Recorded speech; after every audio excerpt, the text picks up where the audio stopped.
Okay, well, let's go ahead and get started. This is our final week, week 6, the private devotions. So if you remember from the very beginning, we talked about that Martin Thornton's schema of a threefold regula that the prayer book gives us. So daily offices, the Sunday and Holy Day communion, and then the third tier of that, the third leg of the stool is private devotions. Now, I will start by saying this is probably the area that I find myself less certain about than other areas, because for one, I'm not 100% sure what Thornton completely meant by that. Like, I have an idea of what he meant, but it would be nice to kind of pick the brain of some Thornton scholars who can really kind of confirm my suspicions. But as far as kind of the general idea, for me, what I find is, and so this is going to be very subjective. This is all very subjective, this last one. But for me, the first place I'm always going to look for supplemental devotions of one way or the other, anything that's kind of formalized, is going to be, I'm going to go back to the prayer book. Because there's a lot of stuff in here that we don't use very often. We've got a whole list of occasional prayers. We have the Great Litany. In the old days, in the 1662, it was, okay, you always add this to morning prayer on every Wednesday, Friday, and Sunday. It's not like that. In our prayer book, it's like, put it wherever you want. When you need to use it, add it, kind of thing. The penitential office, it says it's for Good Friday. I'm sorry, not Good Friday, Ash Wednesday, or whenever you want, So that's another one that makes a good kind of supplemental private devotion. And then we've got all of those occasional prayers and thanksgivings on pages 35 through 53. Some of those are related to the civil life. There's prayers for Congress, the country. At the time this was written, only the Navy and the Army. Sorry, George, I guess the Air Force didn't count back then because it wasn't around yet. And the Marines, I guess they forgot about them too. No, what I think actually is that they kind of considered the Marine Corps, the Coast Guard, part of that general Navy. And even though this is a good 20 years before we have an Army Air Corps, the Air Force comes from the Army, and I guess now the Space Force comes from the Air Force, so that also comes from the Army, all that sort of thing. Imagine being the chaplain for the Space Force, right? You're going to have to go start chapel on our Mars colony one of these days. That'd be cool. So things like that. It's also got it's got civil prayers. It's got different prayers for the church.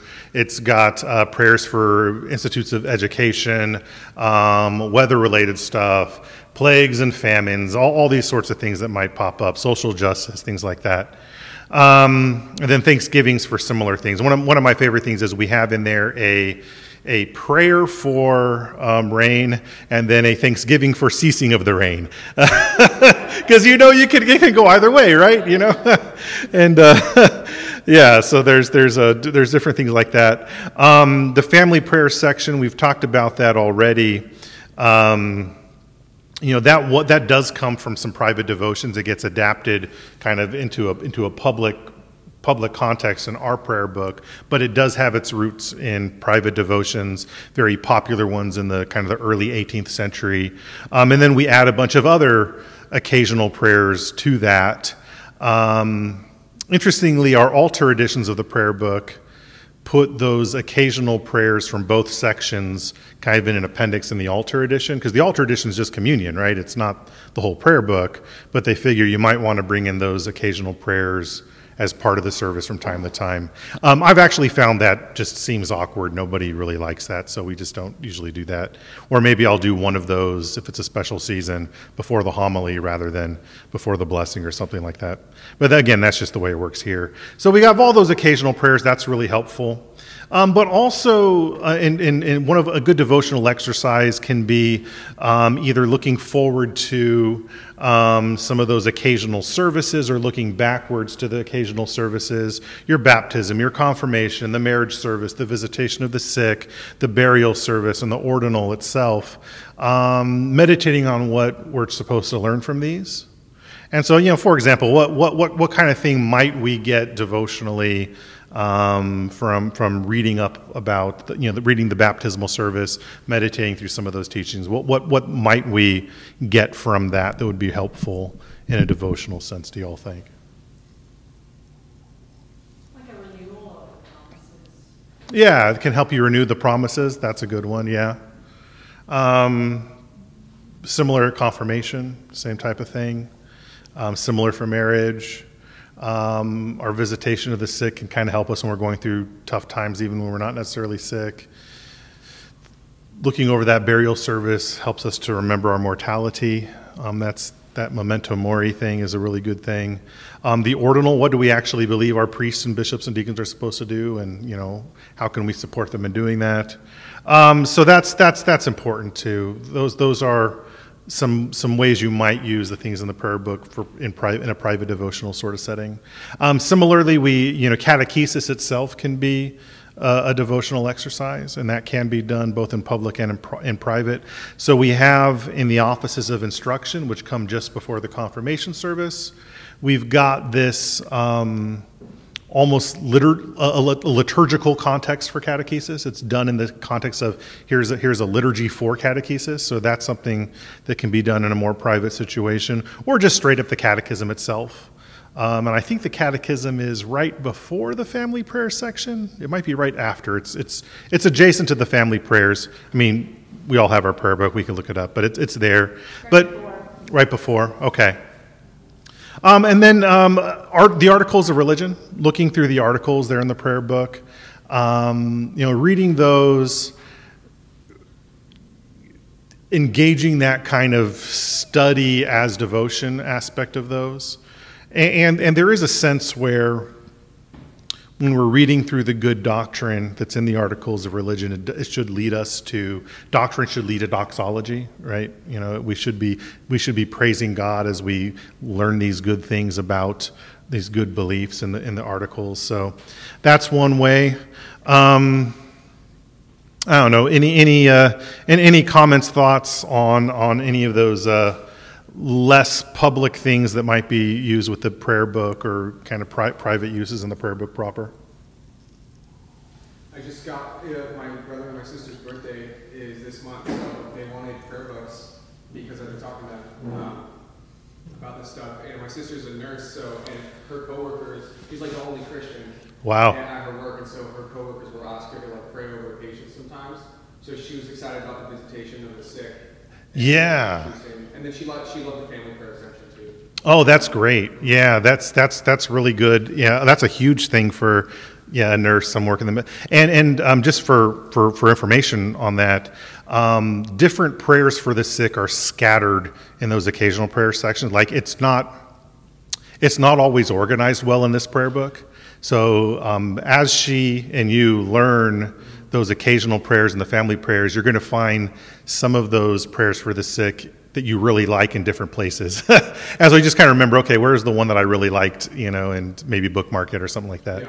Yeah, when I do a visitation to a hospital, I'm flipping all over the place, because usually the visitation service itself, there's something I want to add to it from those occasional prayers for the sick that are in there. Or like there's a prayer for recovery, a prayer before an operation, a prayer for those who are kind of might be really worrying about the person that's sick, things like that. So there's also that sort of thing. That's real cool. Yeah. I hope you get some good use out of that. Yeah, me too. That's awesome. All right, I put on here study as devotion. You can kind of see my own approach to things, right? This is going to be more of an Isaac approach. But I put on the very top of there the two books of homilies. Homilies are devotional material, and these two official teachings are homiletical resources from the Anglican world are really, really good. There's a few places where things get into the weeds a little bit.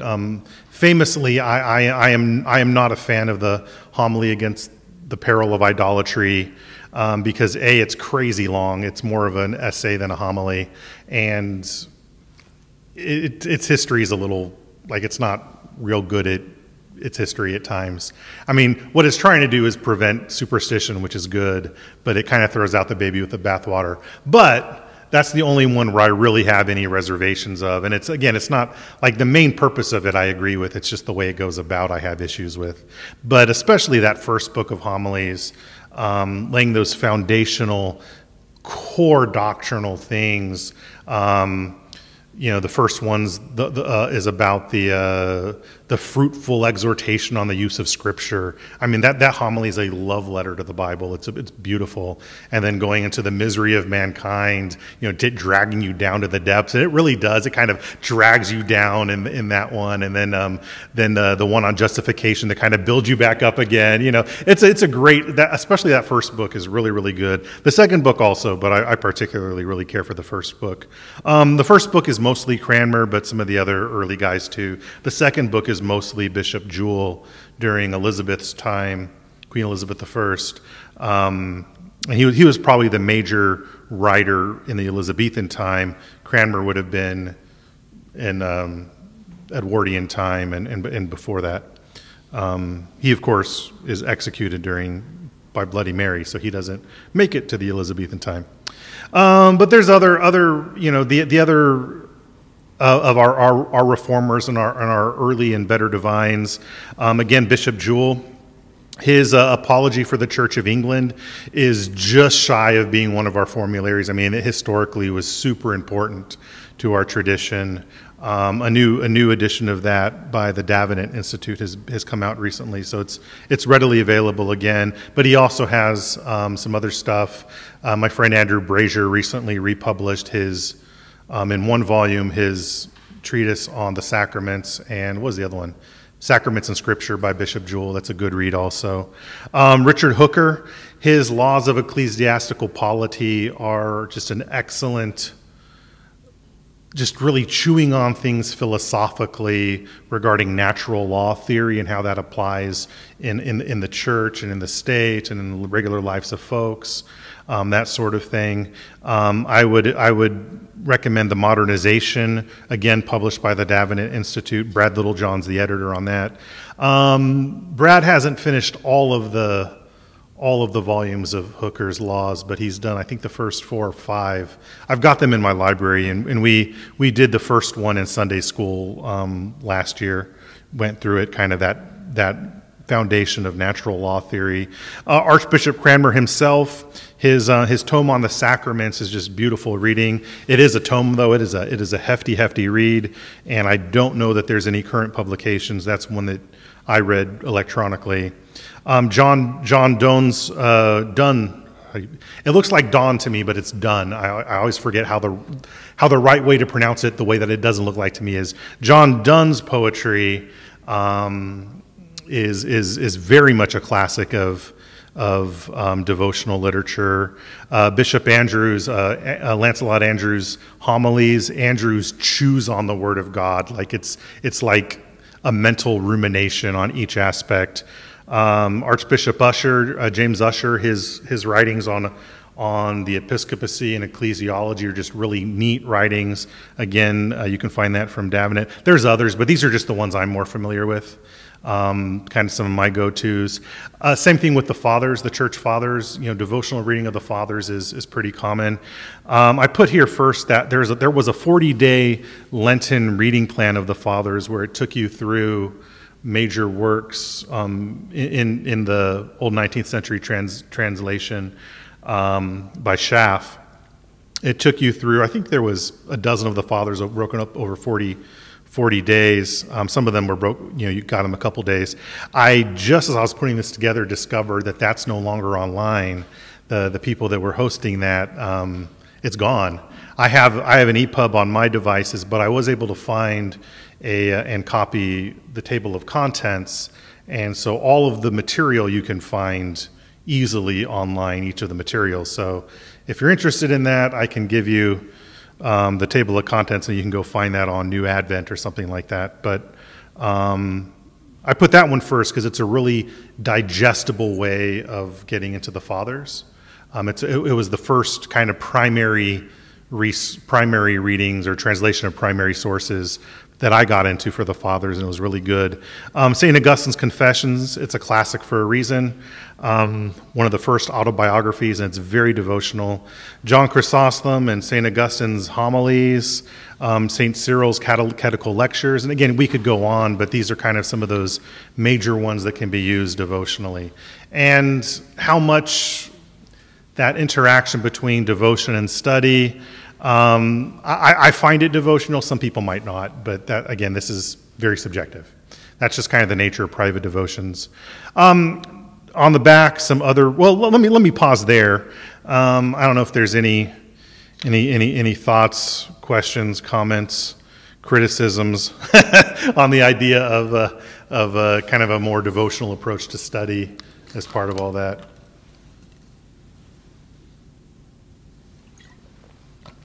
All right. I kind of am sad that Jeff is not here today, because this next part I think he was looking forward to, but I have a feeling he'd probably be able to add more than me on this fourth part on the back. Other resources. So there are a plethora of other kinds of prayer books, other kinds of liturgies. I didn't write this down because I listened to this after I put together our handout today, but you can find, like, I forget the title, but there's a book out there that basically collects all of the major liturgies from the time of the Reformation. They're basically saying this is the way each of the major reformers put together the Sunday liturgy for their people. Things like that. You know, I put on here at the top of the list the ACNA's Book of Common Prayer. There's some pretty significant differences between theirs and ours. Particularly the thing that I really like in theirs is the occasional prayers. They've got a really, really good. Yeah, actually, their family prayer is better than ours.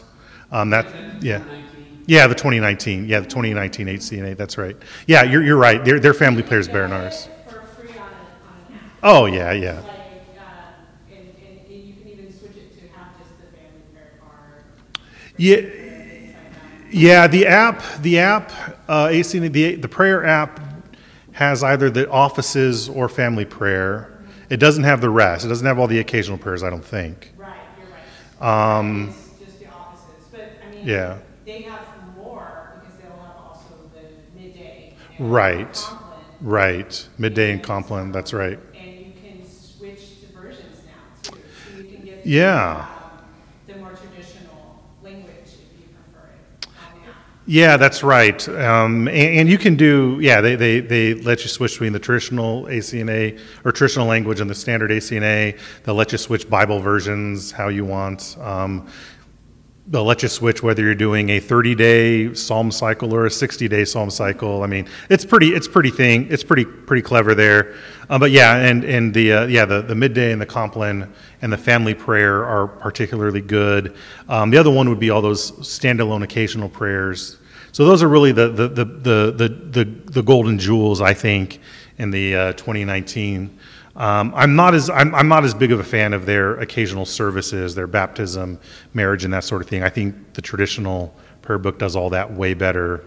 Same with communion and the standard daily offices, morning and evening prayer, I think.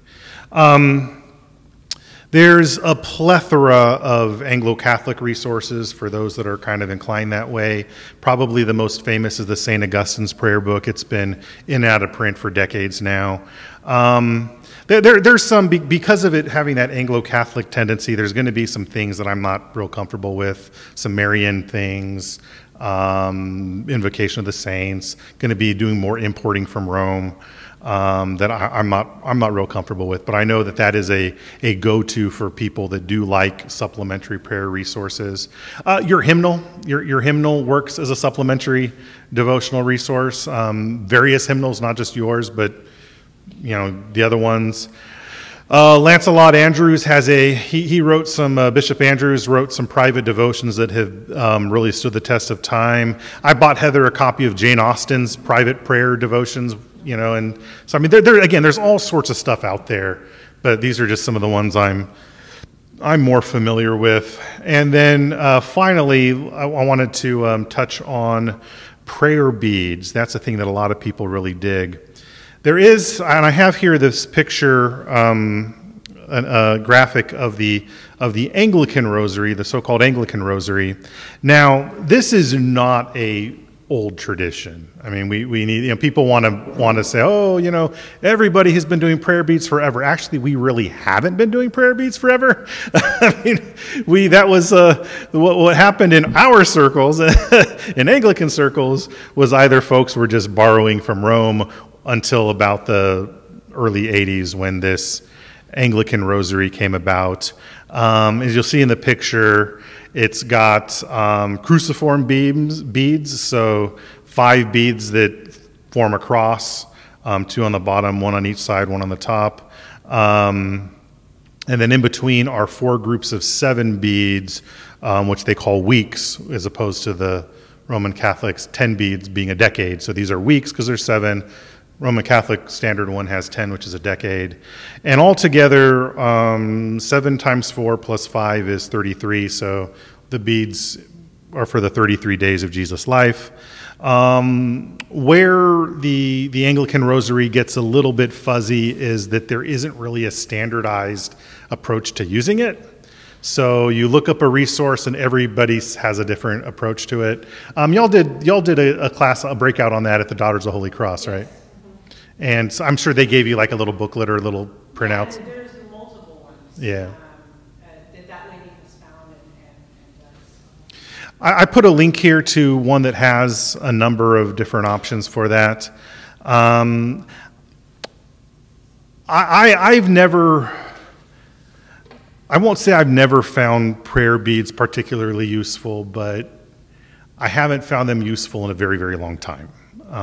Just for my own approach to piety. One thing to kind of, the rationale is that the repetition is kind of meditative. It's basically kind of a more using scripture approach to like a mantra style meditation. It's not just repeating for the sake of repeating, but it's a tool for focusing so that you can meditate on some aspect of Jesus or the Bible or the church or whatever. And that's fine. I mean, again, that's part of private devotions. But I when I was first kind of coming back to liturgical Christianity, I thought that was a pretty sweet thing, and I carried around a single decade, and when I was fighting road rage, I'd use it or something like that. But yeah, I haven't really found it particularly necessary for me. Oh yeah, that's right. That's right. That's right. I'm stuck in traffic. I'm mad. Okay, I got my beads. That kind of thing. But there's some really beautiful approaches to prayer beads out there. So I mean, just because I don't find it particularly useful for me right now doesn't mean that other folks might not, and it doesn't mean that it has to be, vain repetitions or overly Marian or anything like that.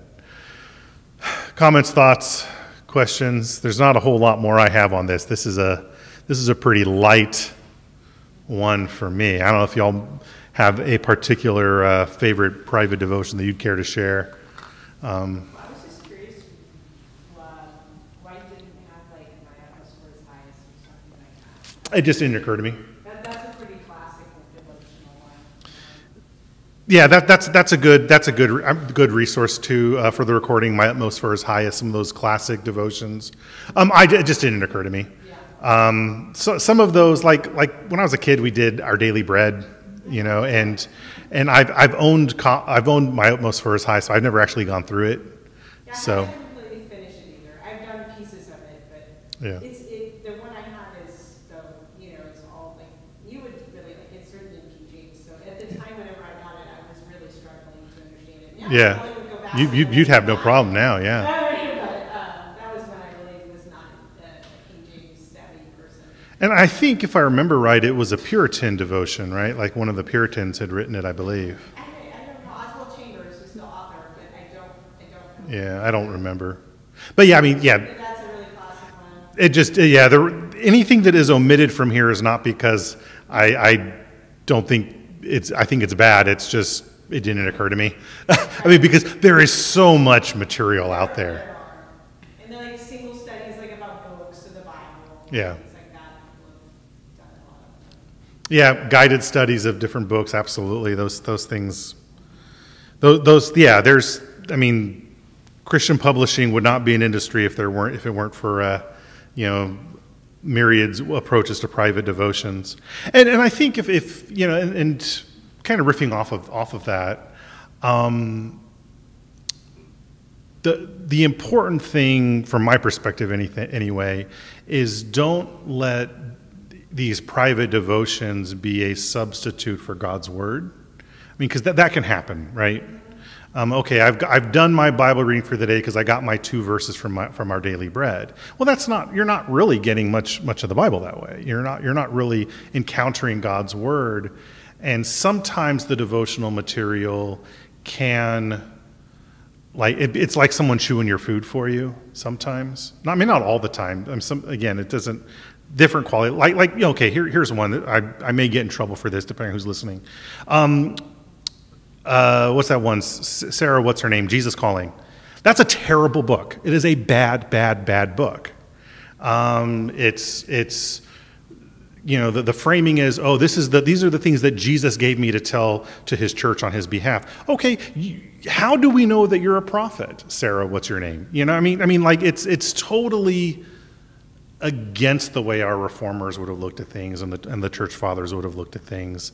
So, there are some really bad ones, even really popular bad ones, but there's also a lot of really, really good ones. And I think, yeah, and probably the biggest reason why for me this is an area where the whole private devotions category is not a strength for me, is because I don't feel I really need a lot of that, personally, but that doesn't mean that other people don't. So, yeah. It's enough just to try to keep up with the offices. It is, yeah. It's just like, that's enough. Yeah, well, that's when people want to start adding in all the different monastic offices, or even midday in Compline. I'm like, okay, I've got troubles doing morning, evening prayer, and I love the prayer book, and it's tough enough, and so. Yeah, and that's another danger. Sometimes these kinds of things can just become another burden on top of folks, and it's not supposed to be that. They're really supposed to be another tool for your growth, not just a burden for the sake of a burden. And I suspect that part of Martin Thornton's having a threefold regula with private devotions is because of that Anglo-Catholic tendency to want to add stuff all the time. The besetting sin of the evangelicals, he wants to take things away and oversimplify. The besetting sin of the Catholic is he wants to add things all the time. and for, I'm kind of like, okay, that's fine, but I've got a good rule of life right here, so. And I'm probably gonna, depending again who listens or watches, I'm gonna get complaints and comments, but I don't care. I don't know. Anything else? I'm rambling. I'm gonna get in trouble here. All right. Well, excellent. Thank you guys for sticking it out for these 6 weeks.